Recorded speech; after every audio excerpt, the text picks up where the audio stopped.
his plastic surgery, before and after. 28-year-old Jenny Acosta is a professional artist living in Las Vegas. She's also a single mom with a 3-year-old son to raise. Jenny is one of a fortunate few who makes her living doing what she loves the most. Jenny's unique paintings have gotten her a lot of attention. I'm constantly in the public eye. I do public events, public appearances. I've got producers who film me and come along, and news crews and things like that. I know where my career is going. It's going big.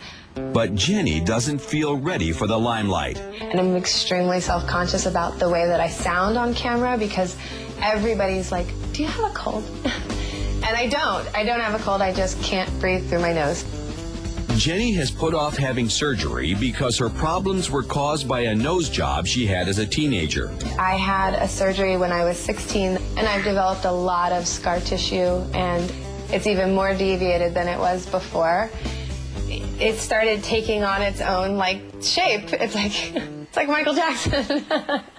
Jenny consults with Beverly Hills plastic surgeon Dr. Babak Azizzadeh about a revision rhinoplasty. When was the first time you had your nose done? 12 years ago. Afterwards, it was swollen. I could breathe for a year. I could breathe really well. And then gradually, over the last 11 years, it's just kind of taken on its own shape and moved in different directions and kind of fallen apart in certain places. I rarely ever get colds or sinus infections or anything, but I always sound like I have one. So it's more of both beauty and really function and being able to kind of carry on your daily routine. All of the cartilages here that should have been there and should be there is gone. And the other thing is, because you don't have these cartilages here, what happens is the rest of the cartilages don't have any support either.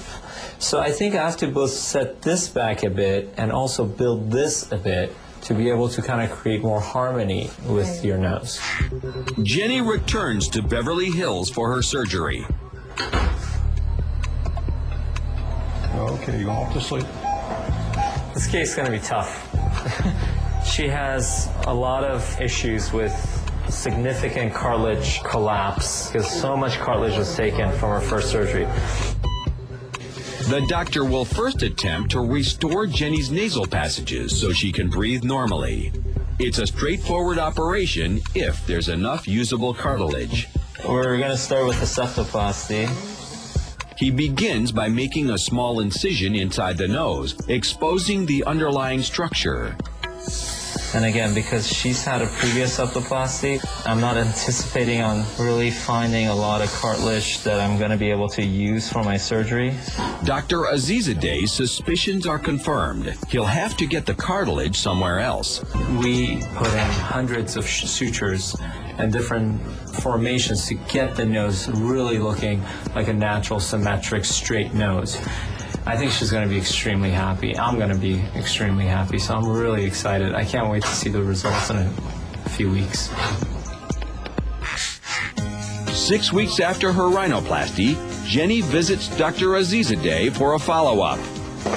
How have you been? Wonderful. How's your breathing? Wonderful. I can breathe. Okay, good. So we accomplished the #1 goal. Your profile, you remember how it was scooped out and then your nose was almost shooting out? It's now nice and round.